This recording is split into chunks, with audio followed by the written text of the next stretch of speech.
in the last video, I remember I explained you these things, right? P1 is equal to 0x ff, P1 is equal to 0x 00. So we are passing two hexadecimal numbers to same port. So there in that video we have seen there are 4 ports, P0, P1, P2, P3. We have used only port P1, right? Now let us see one more program which is somewhat bigger than this program. It is having only 2 lines, right? So now I am going to write one more bigger program than the one which we have learned in the last session, in the last video. Okay, so first, what is the thing you have to remember here is you have to write down the header file. As usual, like in the previous program, you have to write header file first. So what is the header file? We have, it is include reg51.h. okay, so this is the header file we are using. So reg51.h is the header file we are using. Then we are using a main method. I already explained you this also. We have to write a main method and we have to open bracket and then close it.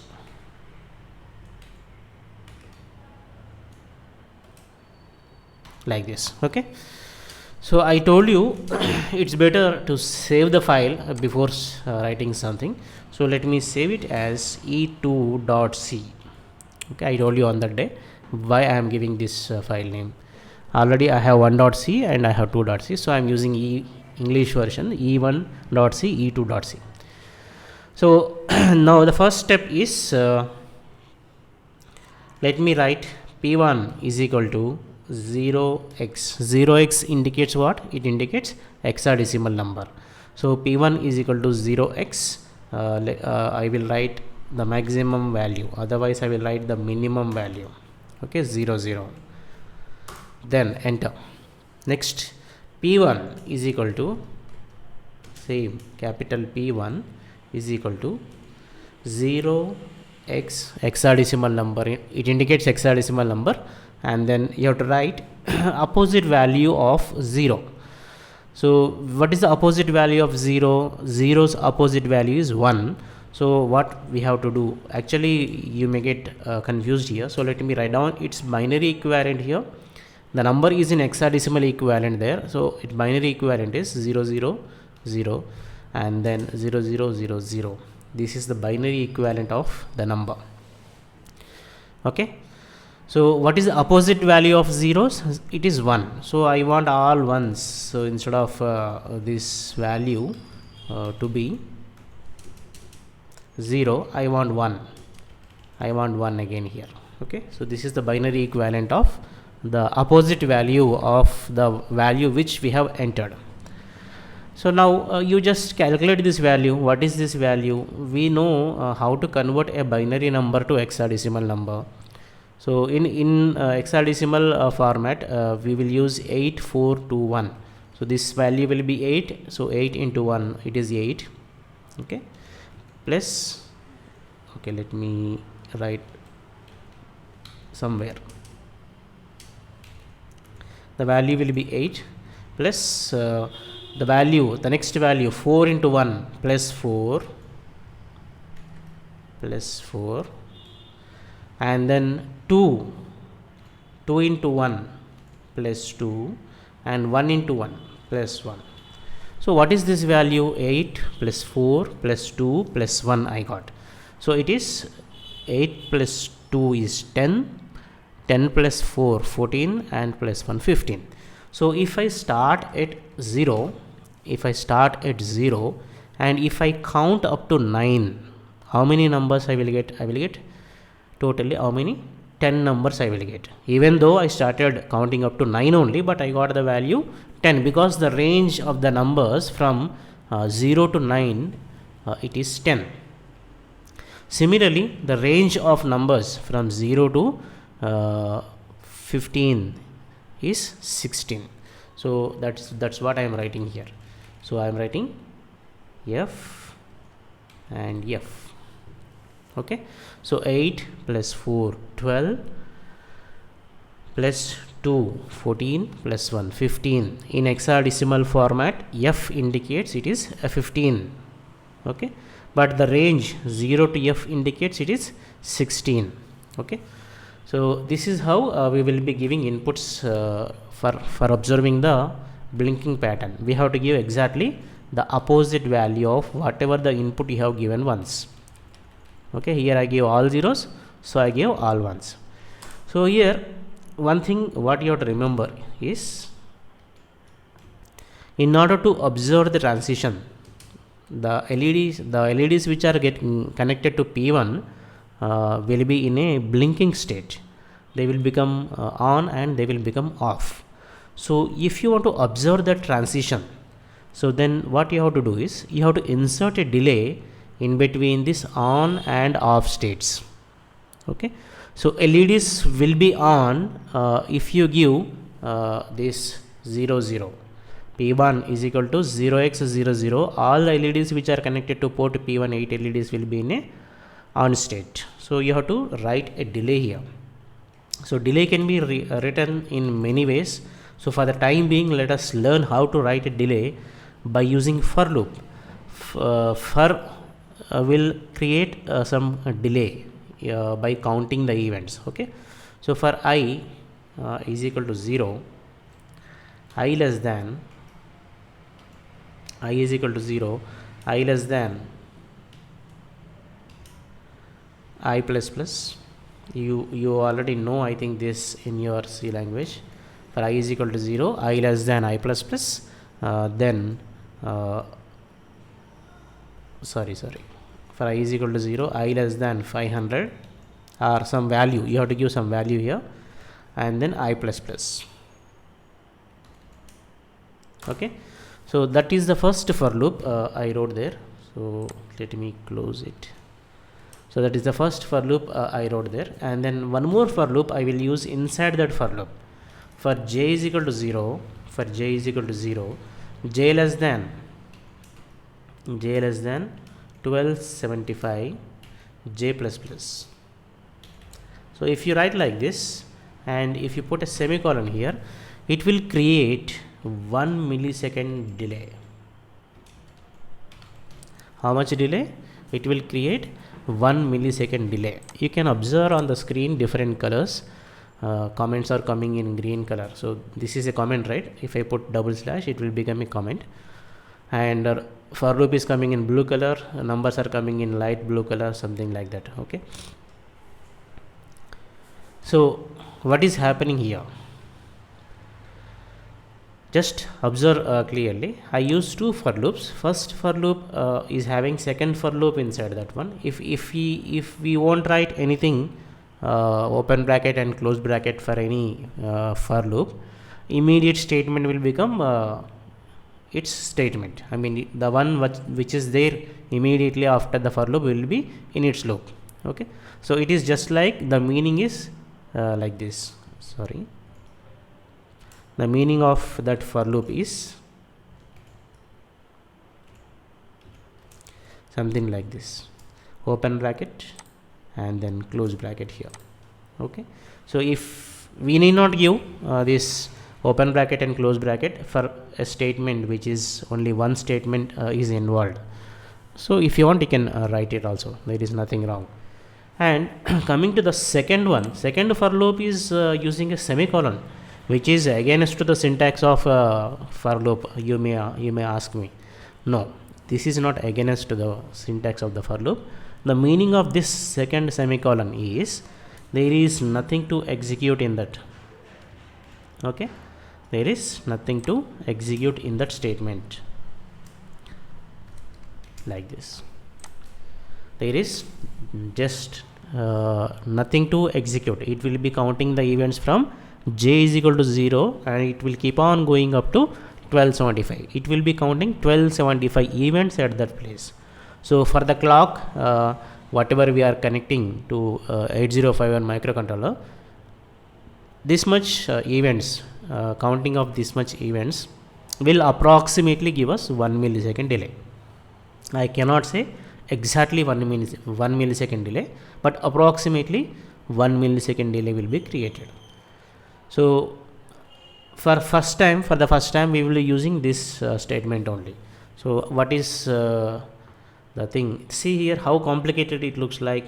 For loop is opened here, this for loop and this for loop. So instead of that one, so just simply write down in two statement. So this is the delay program. I wrote a delay. How much delay I wrote here? I wrote 500 into 1 millisecond. So 500 millisecond delay is the program I wrote here. This is the delay between the value transitions between the 0 to f. So if you want to observe the other transition from ff, actually what is happening here, from 0 0 the value is going to ff. Okay, so the values are getting changed from 0 0 to ff. So if you want to observe with your human eye, so the naked eye cannot see the transitions which are toggling at a faster rate. The LEDs are toggling at a faster rate which we cannot see. So what we have to do is we have to put some delay in between them. So this is the first delay I kept between 0 0 to ff. Similarly, I want one more delay. I have to keep it somewhere here in between the values from 1 1 to 0 0. Okay, so this is the value between ff to 0. So 0 0 to ff there is a delay, ff to 0 there is a delay. So like this you have to write a program to observe the transitions in changes. To observe the changes in the LED transitions. Now previous program event dots is there here, so just remove it. If you want, you cannot work with two programs at a time. So double click on the source group and then add files to the source group, or double click and then add your second program e2.c. Okay, so this is the e2.c. now it is ready for compilation. So let us start compiling. Project, build target. Our shortcut is F7. We have already, that shortcut is available here, F7. Okay, so it is telling that missing a statement before something. So what you have to do is, whenever you get an error, double click on that, it will show you in which line you have error. So hash is not there, so that's why it is telling there is an error. So but it is telling in indirectly, missing semicolon before something. Okay, so but actually originally the error is hash is missing there. Now if you click on this again, there is ms undefined identifier. So where is ms? Here is the ms. So I forgot to put 2/ double colon. Okay, so now again, so it is telling I don't know j is a undefined identifier. It is telling even I also. Okay, so it is telling that b is also undefined identifier. Where is b?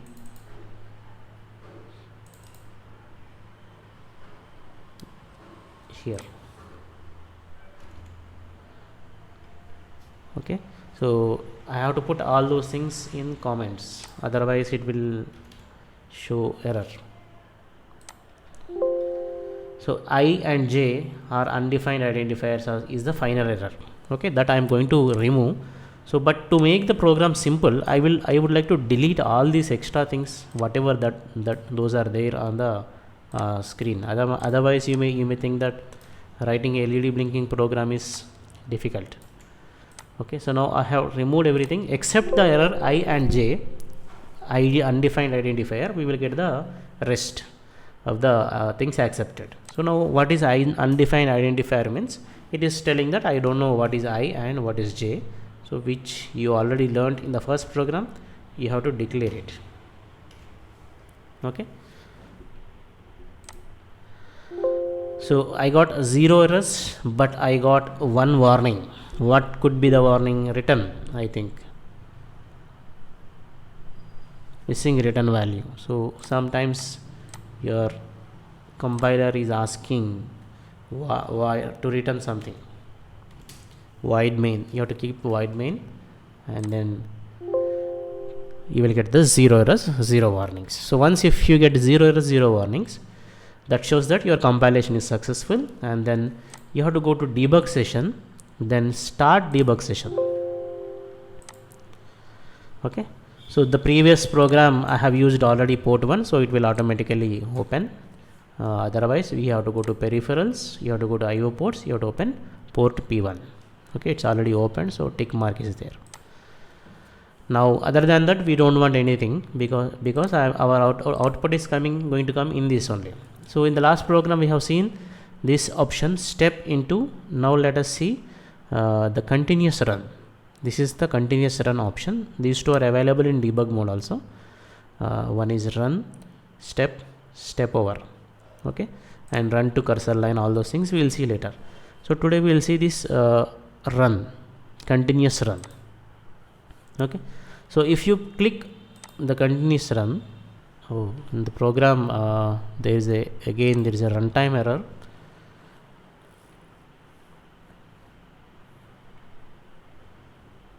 I forgot to add continuous run, because I want to check the output continuously, which I am unable to see. I think you might have witnessed just now.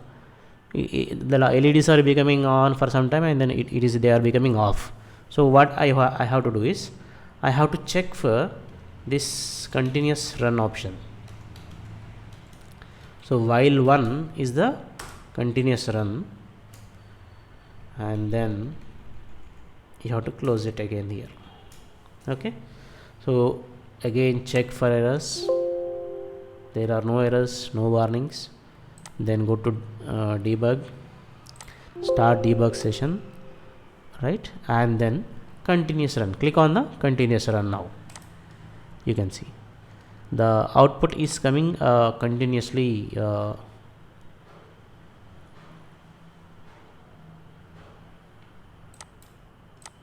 Still there is an error.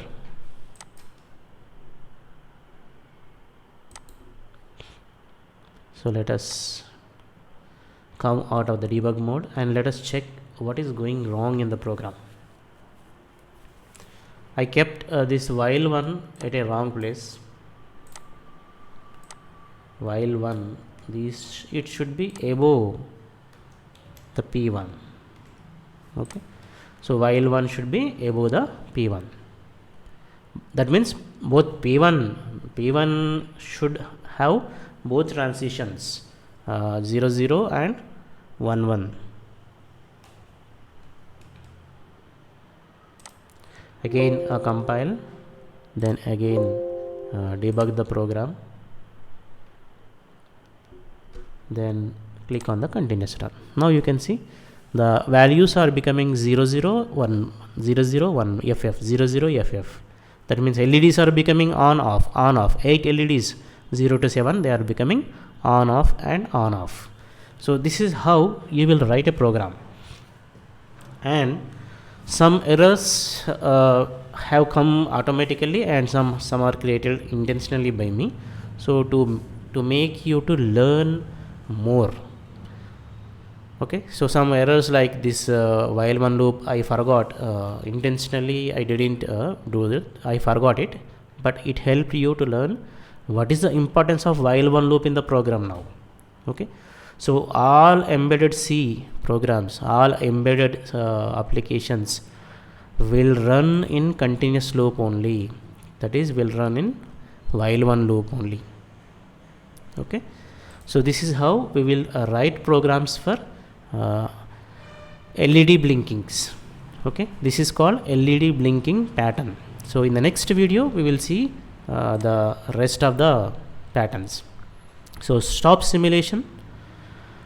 Okay, so whenever the simulation is in progress, you can see there is a red button came which is called stop it, and then come out of the debugging mode. So this is the debugging mode. You can come out of that one. Okay, so like that you have to write a program. we will meet in the next video. Until then, take care.